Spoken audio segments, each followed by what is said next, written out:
Se dice que los pecados del Padre los ha de pagar el Hijo.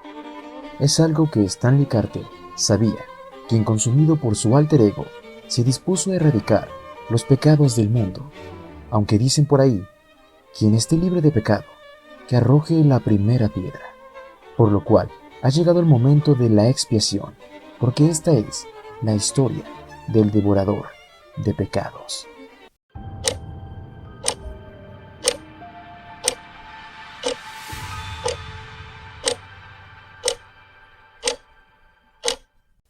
Creado por Peter David y Rich Buckler, el devorador de pecados apareció por primera vez en el Peter Parker de Spectacular Spider-Man número 107, publicado en 1985.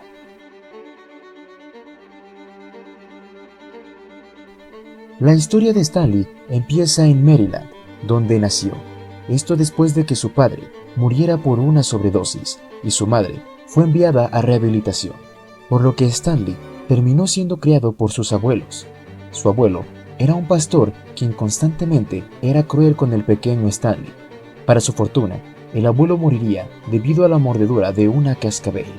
Después de su muerte, su congregación celebraría un ritual conocido como devorador de pecados, el cual consiste en comer alimentos que se encuentran encima de un cadáver para así absorber los pecados de éste.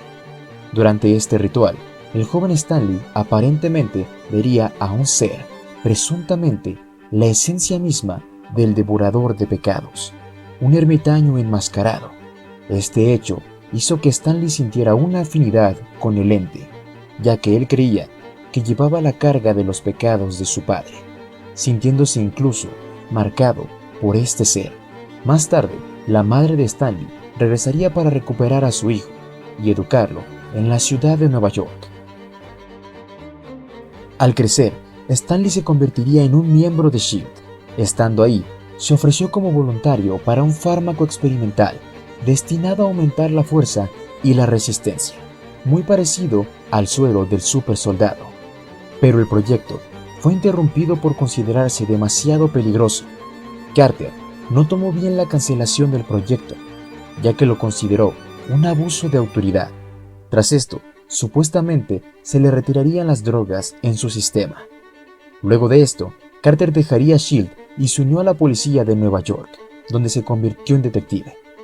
Todo en la vida de Stan parecía que marchaba bien, hasta la muerte de su compañero, quien se había involucrado en el tráfico de drogas, lo que provocó su muerte a sangre fría. Stanley emprendió una cruzada para encontrar a los sospechosos del asesinato de su compañero, para así ejecutarlos. Esto, junto a sus traumas de la infancia y su débil estabilidad mental, derivada de las drogas experimentales, desencadenó en Stanley una obsesión por destruir a las personas que abusaban de su autoridad, en pocas palabras, aquellas que pecaban. Así, decidió absorber los pecados del mundo, devorarlos. Quería purgar a los malhechores de una sociedad que no podía castigarlos. Armado con una escopeta, una máscara verde y un atuendo magenta, Stanley Carter se convirtió en el devorador de pecados. Su primera víctima fue la capitana de policía, Jean DeWolf, con quien mantenía una relación amorosa. Su muerte atrajo la atención de toda la ciudad de Nueva York, entre ellos la de Spider-Man, quien era amigo de DeWolf. El devorador de pecados robó la placa de DeWolf, creando así un ritual donde tomaría un objeto personal de cada una de las víctimas, esto como una forma de absorber sus pecados. De forma irónica, a Stanley se le asignaría el caso para encontrar al asesino de DeWolf y así trabajar junto a Spider-Man. Su ola de crímenes continuaría con el asesinato del juez Horace Rosenthal, quien era amigo de Matt Murdock, alias Daredevil. Mientras abandonaba la escena del crimen, el devorador de pecados se toparía con Spider-Man, a quien le disparó, pero Spidey esquivó este disparo, lo que provocó que accidentalmente un inocente muriera. Mientras Spider-Man luchaba con el devorador, la presencia de la tía May entre la multitud distrajo a Peter, provocando que en la confusión el devorador de pecados escapara. La tercera víctima de Carter sería Bernard Finn, un sacerdote afroamericano. Esto conduciría a una gran protesta pública en contra del devorador de pecados. El devorador irrumpiría en el diario El Clarín en busca de J. Jonah Jameson. Joe Robertson fingió ser él para atraer la atención del devorador y liberar a un rehén. El devorador le apuntó en la cabeza, pero antes de que pudiera dispararle, Peter logró noquearlo. El devorador de pecados fue capturado, pensando así que la pesadilla había terminado. Una vez que fue desenmascarado, se revelaría un hombre llamado Emil Gregg. Pero Daredevil no estaba convencido de que Emil fuera el devorador, ya que gracias a sus sentidos agudizados, supo que los latidos cardíacos de Emil no correspondían, por lo que junto a Spider-Man decidieron investigar a Gregg, descubriendo así que se trataba del vecino de Carter. Resulta que Gregg era una persona mentalmente desequilibrada, quien oía a Carter a través de las delgadas paredes, esto mientras planeaba sus asesinatos. Emil pensó que estaba escuchando voces internas que lo ordenaban asesinar, sobre todo a Jameson, creyendo así que él era el verdadero devorador de pecados. Con esto, Spider-Man y Daredevil descubrieron la verdadera identidad del devorador, al igual que su siguiente víctima, Jameson. Carter se dirigió a la casa de Jonah, solo para encontrar a su esposa Marla y a Betty Brant en su lugar, debido a que Jameson se encontraba fuera por negocios. Daredevil y Spider-Man se dirigieron deprisa a la casa de Jameson para detener al devorador de pecados. Spider-Man sentía una gran traición por parte de Carter, por haberlo engañado tanto tiempo, por lo que Peter, lleno de furia, comenzó a golpear sin cesar a Carter, por lo que Daredevil intentó detenerlo, provocando una riña entre él y Peter. Daredevil por poco logró someter a Spider-Man, evitando así que matara a Carter. Carter fue juzgado, pero logró ser declarado no culpable por demencia, por lo que fue enviado a un hospital psiquiátrico. Durante su traslado, una turba atacó a Carter en busca de justicia por creer que la policía lo protegía al mandarlo al psiquiátrico en lugar de la cárcel. Daredevil se opuso a la respuesta de la gente, mientras que Spider-Man se negaba a unirse a él, ya que creía que Carter se lo merecía. Durante la turba, Daredevil se vio acorralado por la gente, gritando así el nombre de Peter. Esto logró convencer a Spider-Man de ayudarlo, revelando así que Matt sabía la identidad de Peter. Ahora con su ayuda, Carter fue transportado a salvo a un hospital de alta seguridad. Y así, Carter pasó un año en tratamiento, pero esto solo logró que la personalidad del devorador de pecados y la de Carter se dividieran, volviéndolo aún más inestable. Pero ante los ojos médicos, Carter estaba curado, por lo que fue dado de alta. Esto provocó la ira de Spider-Man, quien le reprochó a Stan Lee lo injusto que era que volviera a su vida como si nada hubiera pasado. Durante esta discusión, Carter le revelaría a Spider-Man que le había provocado lesiones de por vida, esto debido a la paliza que recibió de él.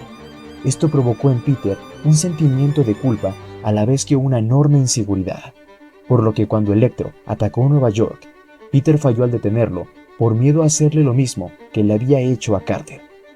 Mientras tanto, Stan Lee luchaba constantemente con las voces del devorador, que incitaban a seguir matando. Una vez que Peter logró vencer su inseguridad, se dirigió al departamento de Stan Lee para disculparse con él, para posteriormente dirigirse a detener a Electro. Por desgracia, Stan Lee no pudo soportarlo, sucumbiendo ante el devorador de pecados. Carter fue rodeado por el equipo SWAT, por lo que tomó a un niño como rehén, apuntándole con su arma. Pero al intentar atacar al SWAT, estos le dispararon a Carter, matándolo. Spider-Man sería testigo de esto después de haber detenido a Electro. Sin embargo, cuando revisaron el cadáver, descubrieron que el arma no estaba cargada, dejando así saber que en los últimos momentos de Stan Lee, él logró vencer al devorador de pecados.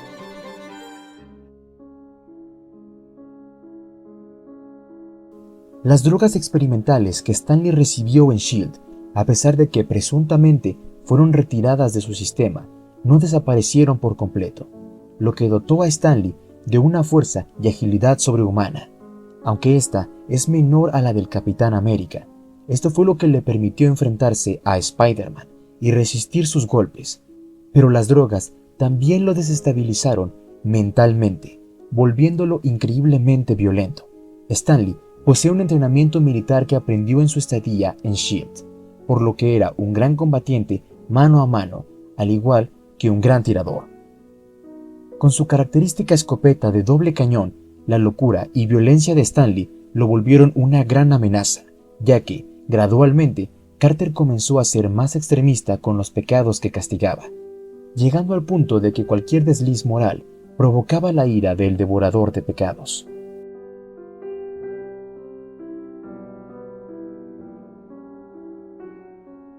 Emil Gregg es posiblemente la versión alterna más conocida del devorador de pecados.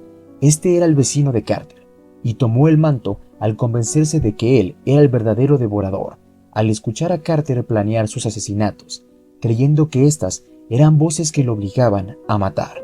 De hecho, Emil Gregg es la razón por la cual Eddie Brock odia a Spider-Man, ya que Emil lo contactó para confesar que él era el verdadero devorador, pero cuando Spider-Man reveló al verdadero a Stanley y que Emil era simplemente un impostor, la reputación de Brock cayó por los suelos, siendo despedido y quedando en la miseria total, lo que lo llevó a odiar y posteriormente buscar venganza en contra de Spider-Man.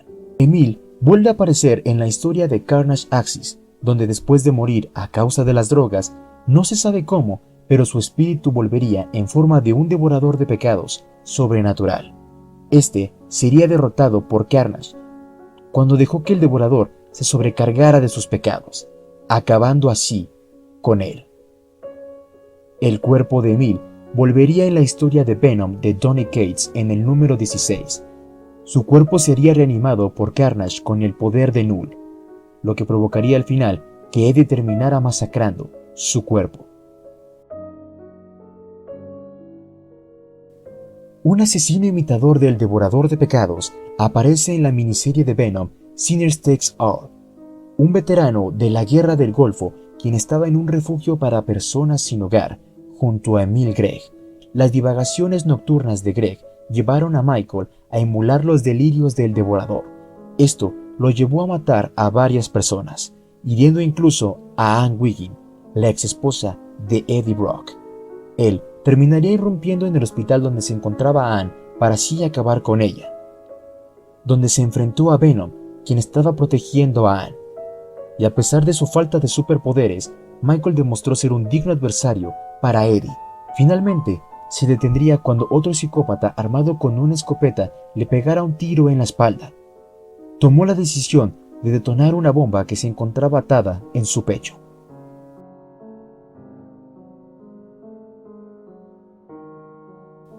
En esta historia reciente, Stanley sería traído de vuelta a la vida por el demonio Kindred, quien después se revelaría como Harry Osborn, para causar estragos en la vida de Spider-Man, otorgándole habilidades y armamento sobrenatural. Aquí se revelaría que el mismo Stanley es quien asesinó a su compañero, al descubrir que éste era corrupto. Pero Stanley suprimió el evento, engañándose a sí mismo de que había sido en un tiroteo. Se desconoce qué pasó con el devorador al final de esta historia.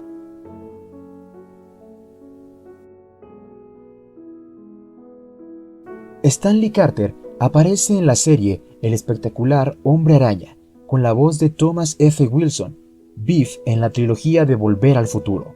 Muy posiblemente servía como una introducción para un futuro villano, como había sido Miles Warren o incluso el mismo Cletus Cassidy, antes de que la serie fuera tristemente cancelada. En la campaña del marketing viral para The Amazing Spider-Man 2 de 2014, en uno de los artículos del diario El Clarín, se menciona que Stanley es el jefe interino de la Unidad de Delitos Mayores de Nueva York. Sin temor a equivocarme, el devorador de pecados es uno de los villanos más interesantes y complejos que tiene Spider-Man, siendo también uno de los más retorcidos. Uno que no ha tenido el reconocimiento que merece.